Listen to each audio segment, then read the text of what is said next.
জনাব হাসনাত আব্দুল্লাহ কুমিল্লা সরাসরি প্রশ্ন করবেন, ব্যাখ্যার প্রয়োজন নেই। আসসালামু আলাইকুম।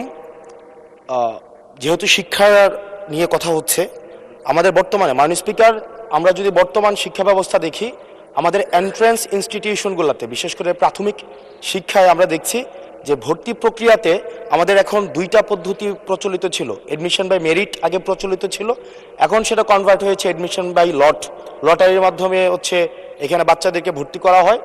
ফলত যেটা হয়েছে, ফিডার ইনস্টিটিউশনগুলোর শিক্ষার মান অনেক কমে গিয়েছে, যার ফলে টার্সিয়ারি এডুকেশনে আমরা হচ্ছে কোয়ালিটি সম্পন্ন ছাত্র আমরা হচ্ছে বিশ্ববিদ্যালয়গুলোতে আমরা পাঠাতে পারি না। এখন মাননীয় মন্ত্রী মহোদয়ের কাছে আমার প্রশ্ন থাকবে, এই যে প্রাইমারি স্কুলে বাচ্চাদেরকে ভর্তি করানোর ক্ষেত্রে আমরা কি ভর্তি প্রক্রিয়াটা আমরা পরিবর্তন করব কিনা, নাকি এই যে এডমিশন বাই লটারির মাধ্যমে আমরা নিব এবং মেরিটকে আমরা হচ্ছে সবসময় হচ্ছে দমায় রাখবো, নাম্বার ওয়ান। আর নাম্বার টু হচ্ছে, আমাদের বর্তমান শিক্ষা পদ্ধতিতে আমরা যদি দেখি, আমরা যারা পয়সা দিয়ে কিনতে পারে তারা হচ্ছে এখন ইংরেজি মাধ্যমটা কিনছে, যারা পয়সা দিয়ে ইংরেজি মাধ্যম কিনতে পারে না তারাই কেবল আপনি যেই শিক্ষা পদ্ধতি আমাদের জন্য জনজীবনের জন্য আপনি চালু করেছেন সেটা আমরা কিনছি, আর যারা সেটাও কিনতে পারে না তারা হচ্ছে মাদ্রাসা শিক্ষা পদ্ধতি কিনছে। আপনার কাছে প্রশ্ন যে আমাদের বর্তমানে একটা দেশে এই তিনটা শিক্ষা পদ্ধতি যেটা অর্থনৈতিক অবস্থার উপরে নির্ভর করে চলে, এই তিনটা শিক্ষা পদ্ধতি জিয়ে রেখে আপনার কি মনে হয় যে আপনি একটা ইনক্লুসিভ শিক্ষা পদ্ধতি নিয়ে আমাদের দেশটাকে আগায় নিতে পারবেন? ধন্যবাদ।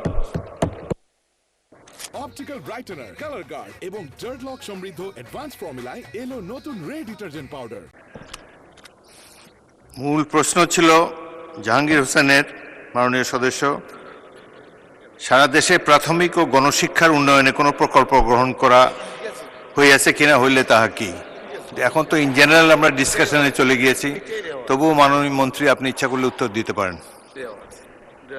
ধন্যবাদ মাননীয় স্পিকার, ধন্যবাদ মাননীয় সংসদ সদস্যকে। যদিও তিনি ব্যাপকভাবে প্রশ্ন করেছেন, আমরা আশা করি এই মহান সংসদে এই বিষয়গুলি আলোচনা হওয়ার প্রয়োজন রয়েছে এবং তিনি করছেন। মূলত আমাদের দেশে শিক্ষা ব্যবস্থার জন্য রুরাল অ্যান্ড আরবান দুইটি সেকশন রয়েছে। এখন গ্রামীণ জনপদে যে প্রতিষ্ঠানগুলো রয়েছে সেখানে প্রি প্রাইমারি স্কুল রয়েছে এবং ছাত্র সংখ্যা এতটা কম্পিটিটিভ নয়, সে কারণে সেখানে ভর্তি সমস্যা তেমন একটা হচ্ছে না। ঢাকা শহরগুলোতে আমাদের এই প্রাথমিক স্তরে ভর্তির একটি সমস্যা রয়েছে।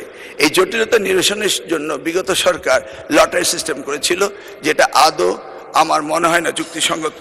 তবে আগামী বছরে এই শিক্ষা ব্যবস্থা ভর্তি সিস্টেম কিভাবে করা হবে সেটা আনুষ্ঠানিকভাবে আমরা স্টেক হোল্ডারদের সাথে, অর্থাৎ অভিভাবকদের সাথে বিভিন্ন রকম সেমিনার সিম্পোজিয়াম করে মাননীয় সংসদ সদস্য সকলের অভিমত নিয়ে একটি জনমত সৃষ্টি করে আমরা আগামী 2027 জানুয়ারি ভর্তির বিষয়ে চিন্তা করব।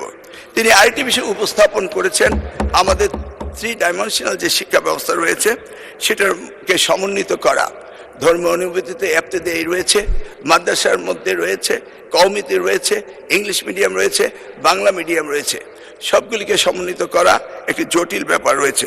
তবু আমরা ইতিমধ্যে কমিটি করেছি ইংলিশ মিডিয়াম স্কুলগুলোকে সরকারের আওতায় এনে তাদেরকে কিভাবে আমাদের যুগোপযোগী শিক্ষা ব্যবস্থা বাংলাদেশের দেশের নিয়মকানুন মেনে করা যায় সেই বিষয়ে আমরা কাজ করছি। ইতিমধ্যে আমরা কমিটি গঠন করে তাদের সাথে যোগাযোগ করছি। দ্বিতীয়টি হলো এফতেদায়ী শিক্ষা ব্যবস্থা, সেটাকেও আমরা ইতিমধ্যেই আমরা সেই বিষয়ে ব্যাপক কাজ শুরু করেছি। আর কওমি শিক্ষা ব্যবস্থাকে কিভাবে অন্তর্ভুক্ত করা যায়, কারণ একটি দেশে বিভিন্ন শিক্ষা ব্যবস্থা না থেকে কিভাবে শিক্ষা ব্যবস্থা সমন্বিত করা যায় সেই ব্যাপারে সরকারের পক্ষ থেকে প্রচেষ্টা এবং উদ্যোগ আমরা নিচ্ছি।